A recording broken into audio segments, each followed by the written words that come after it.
There is a special kind of exhaustion that doesn't come from doing too much, but from deciding too much, from thinking about thinking. It's the fatigue you feel standing perfectly still in a supermarket aisle, paralyzed between two nearly identical brands of pasta, as your mind runs a catastrophic simulation of the consequences of each choice. It's the hollow feeling after a conversation, where instead of remembering the connection, you're replaying your own sentences on a loop, editing them for perfection, auditing them for hidden meanings you might have missed.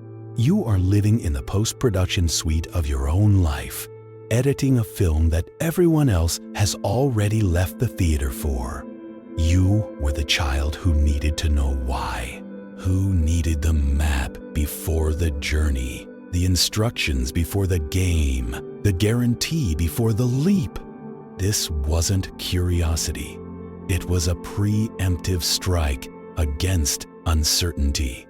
Your mind became a sanctuary, a control room where every variable could be named, examined, and, in theory, controlled. Thinking was your superpower. It protected you from surprises, from blame, from the chaos of a world that felt fundamentally unsafe. You learned that if you could just think hard enough, you could outsmart pain, outmaneuver disappointment. Welcome. This video is about the hidden grief of the hyperconscious, the archetype of the paralyzed oracle. The paradox you are living is both cruel and elegant. The brilliant analytical mind that once saved you from the chaos of the external world has now become a prison of internal chaos.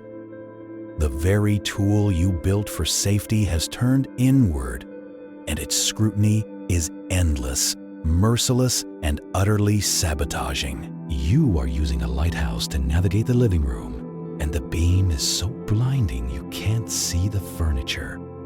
You are armed with a scalpel, trying to cut a path through a fog. Your foresight has become a curse of perpetual pre-living. Your depth has become a bottomless pit you keep falling into.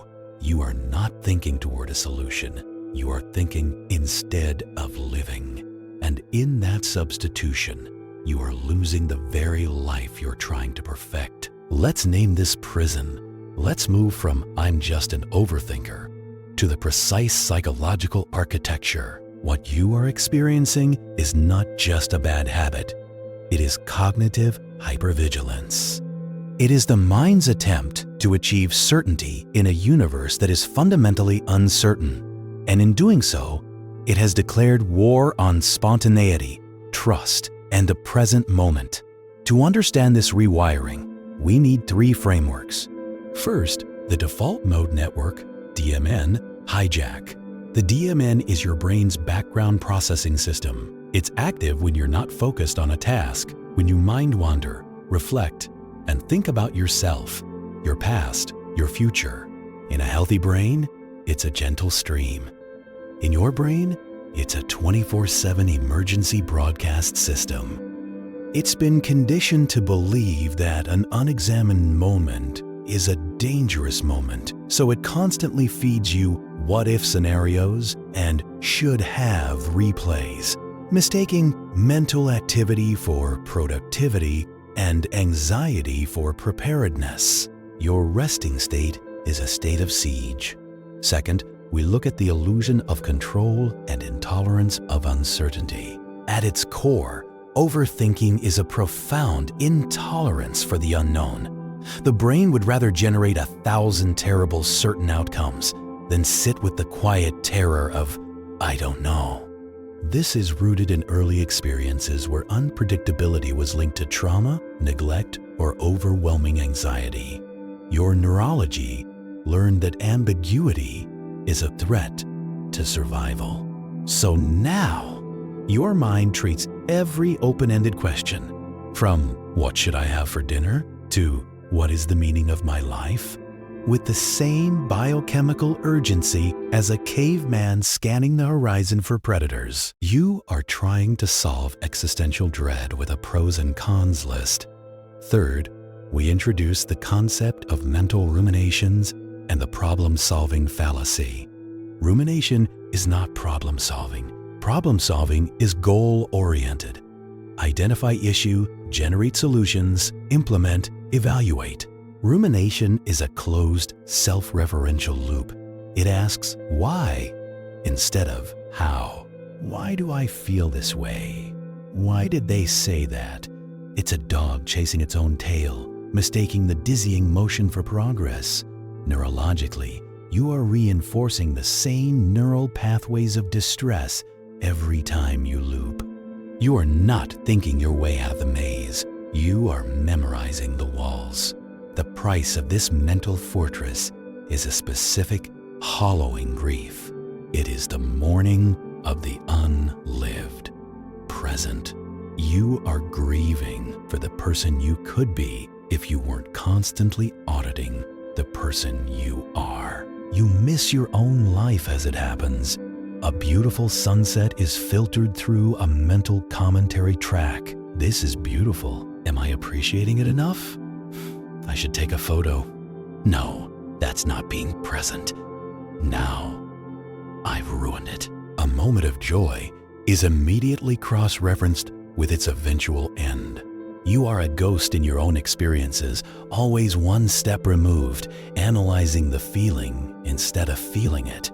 The second cost is the theft of action. The German philosopher Johann Wolfgang von Goethe saw this with chilling clarity. He wrote, "Knowing is not enough, we must apply. Willing is not enough, we must do." The overthinker is trapped in the kingdom of knowing and willing. You have maps of territories you've never visited. You have rehearsed conversations that will never happen. You have planned for futures that are statistically impossible. And in this vast, intricate preparation, the simple, courageous act of doing is perpetually postponed. Life becomes a permanent dress rehearsal for a play that never opens. The core fear is not the fear of failure. It is the fear of irreversible error. The terror that there is one single, correct path, a cosmic script, and that your failure to decode it will lead to a life of permanent, irrevocable wrongness. This is why small choices feel monumental. Choosing the wrong job, the wrong partner, the wrong word isn't just a mistake, it's a deviation from your destiny. Your mind, in its desperate love for you, tries to prevent this deviation by stopping you from moving at all. Paralysis is framed as safety. So how does the paralyzed oracle function in the adult world? The child who needed a guarantee becomes an adult who... You become an adult who... experiences research paralysis. You need to read every review, watch every tutorial, and know everything about a hobby before you even try it, often exhausting your interest before you begin. You become an adult who is perpetually getting ready to get ready. You prepare to prepare. You plan to make a plan. The pre-work becomes a life's work, and the actual work never starts. You become an adult who lives in a state of nostalgic regret or anxious futurism, but rarely in the present. The past is a library of mistakes to analyze. The future is a labyrinth of threats to navigate. The now is just a planning station between the two.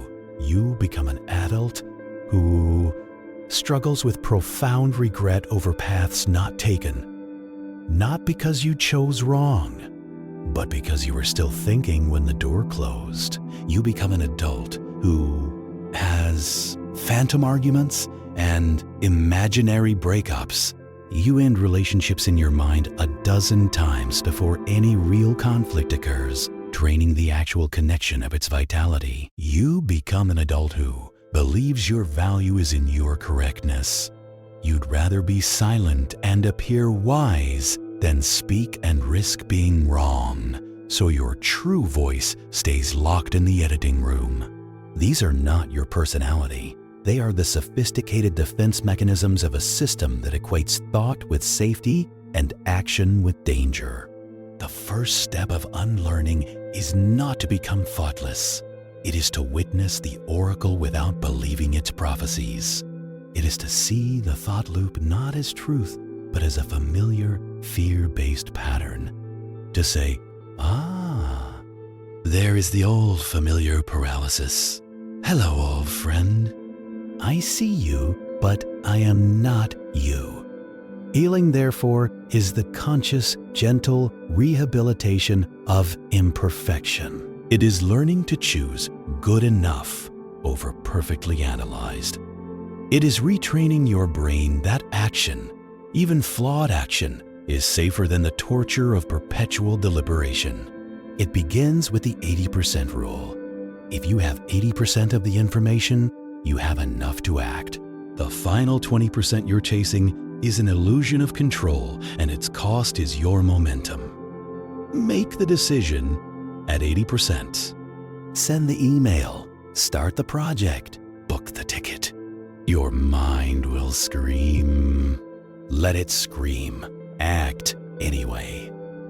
It continues with somatic anchoring. Your mind lives in the past and future.